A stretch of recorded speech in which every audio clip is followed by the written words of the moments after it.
welcome to the Fuentes Family Channel. And again, this is Lorie. And Johnny? And in today's video, we are going to interview Filipinas from Naga City, Bicol, Philippines, and ask them, would you date a person with severe depression? Yes, guys, there may be a lot of you suffering from depression, that are lonely, don't have friends or family, and you're feeling down. So we are here to tell you guys, the Fuentes family, Merry Christmas, and you're not going to spend Christmas alone because we are here with you guys. Yes, Merry Christmas, guys. And we would like to give a shout out to Blues Art 7 for dropping a comment and mentioning about depression. So, everyone, enjoy the interviews.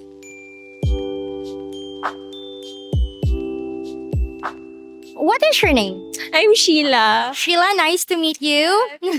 How are you, Sheila? I'm fine. Fine. How old are you? I'm 22 years. 22. Are you single or you're in a relationship? I'm single. You're single. Here is the question, Sheila. Would you date a person with severe depression? I have know some people have depression. Yes. So you would date, yeah, right? If ever he came, I will. You will. Yeah, you will. What is your message to the people who are depressed this Christmas? Fighting, still fight your life because, if you have inspiration, ano ba yun? Hirap. And continue to fight, you can, You can do it. yeah, you can do it. Sorry. You can. Would you date a foreigner? If ever he came, why not? I try. Have you been naughty or nice this year? Nicest this year. Ho, ho, ho, ho, ho, ho. So from the Fuentes family, we would like to wish you a Merry Christmas. Thank you. You're welcome. What is your name? Hannad.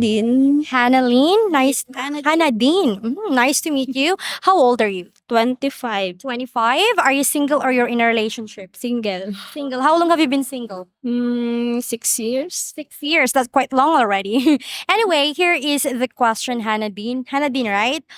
Would you date a person with severe depression? Yes. Yes. May we know why? Ano kaya?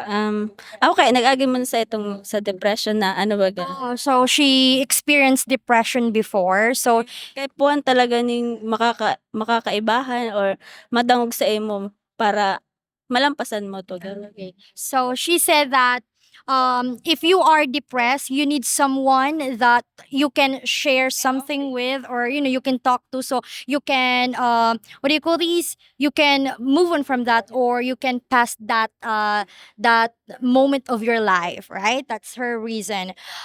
What is your message to people that is who are depressed this Christmas?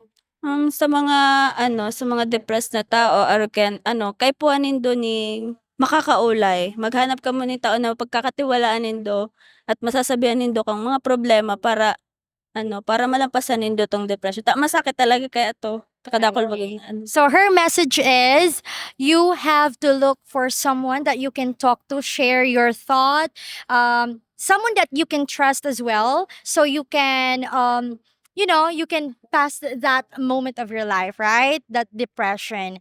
I see. Would you date a foreigner? yeah. Yes. What is your name? My name is Charmaine R. Aguilar. Charmaine, nice to meet you.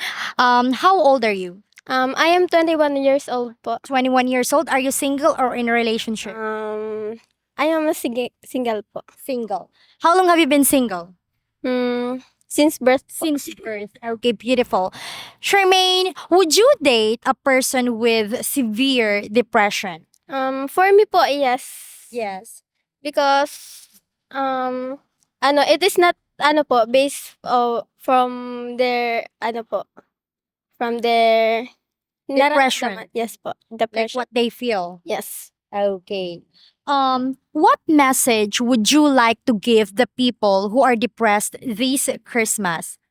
This Christmas po, my message to the people who are depressed is that they should think positively po.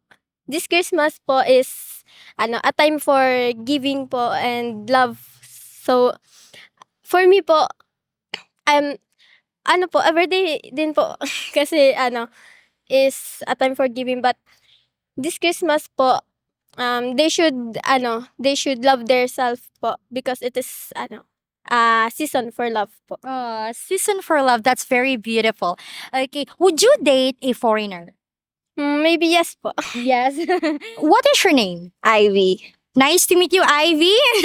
Our last nanny, her name is Ivy. How old are you? I'm 24. 24. Yes. Are you single or you're in a relationship? I'm in a relationship. I'm actually married. You're married. Yeah. Okay. Okay, since you are married, this is just like an opinion, okay? Would you date someone with severe depression? I will. You will. Yes. I think there's no problem with it because if that someone had a depression and I'm not with that an experience and I can help him with that with that depression, and I will help him with that I would love to give him an inspiration with that. I think it's a yes. Oh, I see. What is your message to the people who are depressed this Christmas? Mm-hmm. My message for them is you should fight for yourself, and maybe you've been through with that, and I think you will get through with it, and the message is just fight and be strong. What is your name? Cyril, Cyril, nice to meet you. How old are you, Cyril? 21 years old. Would you date a person with severe depression? No. May we know why? Wait lang. I'm just... Hindi ko ano sasabi ko. Okay, so she doesn't know what to say, but Yes. she said no, right? Yes. Okay. But what message would you like to give the people who are depressed this Christmas? So, pray, mag-pray lang always, and always happy dapat. Yun po. Tapos, so dapat, kailangan po kasi kompleto yung yung pamilya ngayong Pasko para maiwasan yung yung mga depression, ganun. Tapos po, sana maging masaya lang sila ngayong Pasko. Sana makumpleto yung family nila. Yun lang po. So for her, pray always, Yes. be happy, and as much as to have a complete family is like a point, like to avoid to feel depressed. Yes po. We wish you a Merry Christmas. We wish you a Merry Christmas. We wish you a Merry Christmas and a Happy New Year. The tidings we bring to you and your kid. We wish you a Merry Christmas and a Happy New Year. Now bring us some figgy pudding. Now bring us some figgy pudding. Now bring us some figgy pudding and bring it out here. The tidings we bring to you and your kin. We wish you a Merry Christmas and a Happy New Year. For we all like figgy pudding. For we all like figgy pudding. For we all like figgy pudding. So bring it out here. The tidings we bring to you and your kin. We wish you a Merry Christmas and a Happy New Year. We won't go until we get some